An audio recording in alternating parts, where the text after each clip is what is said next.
여러분, 혹시 우리가 사는 이 세상 가끔은 좀 의미를 찾기가 참 어렵다 이런 생각 안 드세요? 철학자 프랜시스 셰퍼가 바로 이런 현상을 설명하려고 절망의 선이라는 아주 강력한 개념을 내놓았거든요. 오늘은 바로 이 개념을 가지고 우리 문화가 지금 어디쯤 와 있는지 한번 같이 깊숙이 들여다보겠습니다. 이 말 어떠세요? 뭔가 익숙한 것 같으면서도 되게 이상하게 들리죠? 셰퍼는 바로 이 말을 통해서 예전에는 분명했던 옳고 그름 같은 객관적인 기준이 사라지고 모든 게 그냥 개인의 느낌이나 경험의 문제로 바뀌어버린 시대를 콕 집어 이야기하는 거예요. 자, 바로 여기서부터 모든 이야기가 시작됩니다. 셰퍼는 서양의 생각이 그가 절망의 선이라고 이름 붙인 어떤 아주 중요한 문턱을 넘어버렸다고 말해요. 근데 이걸 제대로 이해하려면 그 선을 넘기 전에는 사람들이 어떤 규칙으로 생각했는지부터 알아봐야겠죠? 그러니까 역사 대부분의 시간 동안 생각의 기본 원칙은 대립이라는 거였어요. 이게 뭐냐면 정말 간단해요. 이건 나무다라는 말이 사실이면 이건 나무가 아니다라는 말은 당연히 거짓이겠죠. A는 A가 아닌 것이 될 수 없다. 뭐 이런 거죠. 이렇게 흑과 백이 분명한 논리가 있었기 때문에 우리 모두가 이게 진실이구나 하고 동의할 수 있는 단단한 공통 기반이 있었던 겁니다. 그런데 그 단단했던 기반이 서서히 흔들리기 시작합니다. 놀랍게도 셰퍼는 그 시점을 아주 정확하게 짚어내요. 유럽은 1890년쯤 그리고 미국은 1935년쯤에 우리 문화가 이 오래된 규칙을 그냥 버리고 완전히 다른 새로운 기임을 시작했다는 거죠.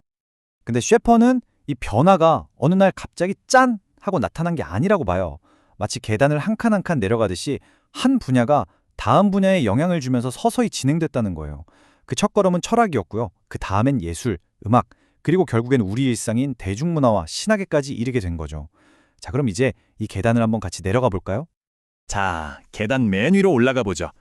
모든 것의 시작, 바로 철학입니다. 도대체 철학이 어떻게 그 선 아래로 결정적인 첫발을 내딛게 된 걸까요?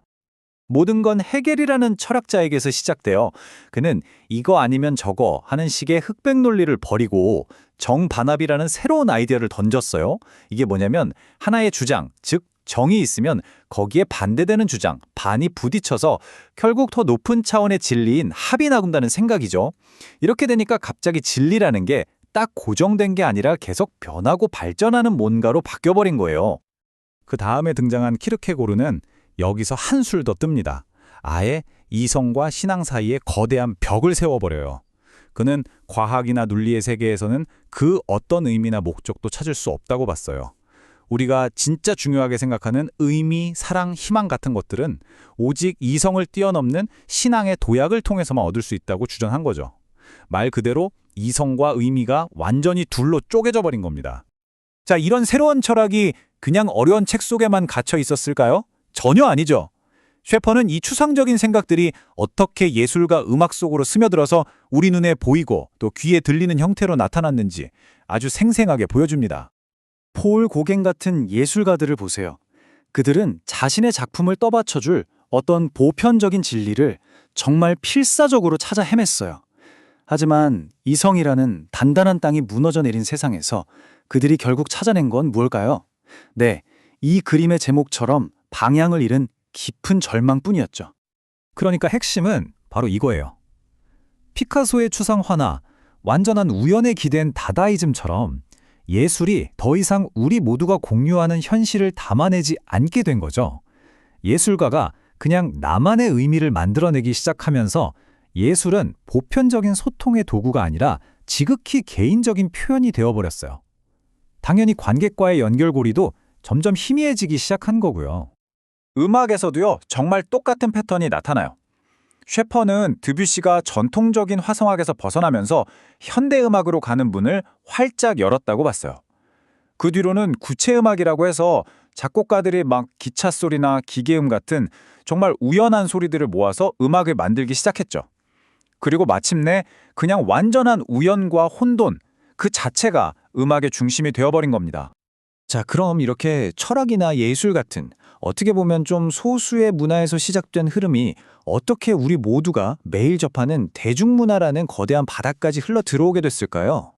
이 새로운 철학은 이제 정말 우리 삶 구석구석으로 스며들었어요. 예를 들어 연극 무대에서는 예전처럼 확신에 찬 외침 대신 그러길 바라야죠 같은 불확실한 속삭임만 남게 됐고요. 또 대중음악에서는 현실의 문제에 대한 답이라면서 뭔가 알쏭달쏭한 신비주의 같은 걸 내놓기 시작했죠. 결국 사람들은 자기도 모르는 사이에 세상은 원래 의미 없는 곳이야 라는 메시지를 계속해서 받아들이게 된 거예요. 자, 그리고 드디어 계단의 마지막 칸에 도착했습니다. 셰퍼는요, 가장 보수적이어야 할 신앙마저도 이 새로운 도약의 방식을 그대로 받아들여 버렸다고 이야기합니다. 그는 이걸 의미론적 신비주의라는 이름으로 불러요. 이게 뭐냐면 아주 쉽게 말해서 신, 믿음, 그리스도 같은 종교적인 단어는 계속 쓰는 거예요. 근데 그 단어들이 원래 가리키던 구체적인 내용물은 싹 빼버리고 텅 비워두는 거죠. 뭐랄까, 좋은 느낌을 주는 껍데기만 남기고 알맹이는 쏙 빼버린 거나 마찬가지예요. 이게 신앙의 방향을 완전히 180도 뒤집어 놨어요. 셰퍼의 말을 빌리자면 원래 역사적인 신앙은 항상 바깥을 향했거든요. 신이라는 객관적인 실체, 즉 어떤 대상이 있었던 거죠. 그런데 이 새로운 신학은 방향을 틀어서 안으로 향해요. 내가 뭘 믿는지는 별로 안 중요하고 그냥 내가 믿고 있다는 그 뜨거운 경험, 그 자체만 중요해진 거죠. 그야말로 믿음을 위한 믿음이 되어버린 겁니다. 자, 이렇게 철학에서부터 신학까지 절망의 계단을 한 칸 한 칸 다 내려와 봤습니다. 이 긴 여정의 끝에서 우리는 진리에 대해 과연 어떤 질문을 던져야 할까요? 셰퍼의 진단은 아주 명확해요. 이성과 의미가 하나로 이어져 있다는 희망을 버리는 순간 현대 사상은 논리적으로 막다른 길에 다다를 수밖에 없었다는 거죠. 그게 바로 정직한 절망이고요. 의미를 찾겠다고 이성을 버렸는데 결국 도착한 곳은 아무것도 없는 낭떠러지 끝이었던 겁니다. 그럼 대안은 없을까요? 셰퍼는 역사적 기독교가 현실적인 대안이 될 수 있다고 말합니다. 이건 그냥 맹목적인 도약이 아니라는 거예요. 오히려 우리가 맨 처음에 얘기했던 그 대립의 원칙, 그러니까 진리는 거짓과 분명히 구분되고 또 실제로 존재한다는 아주 현실적인 믿음의 체계라고 설명하는 거죠. 그래서 결국 우리에게는 이런 질문이 남는 것 같습니다. 만약 셰퍼의 말처럼 우리 사회가 정말로 절망의 선 아래로 내려와 버린 게 맞다면 우리는 과연 무엇을 근거로, 무엇을 붙들고 진실을 이야기할 수 있을까요? 이 질문에 대해 여러분은 어떻게 생각하시나요?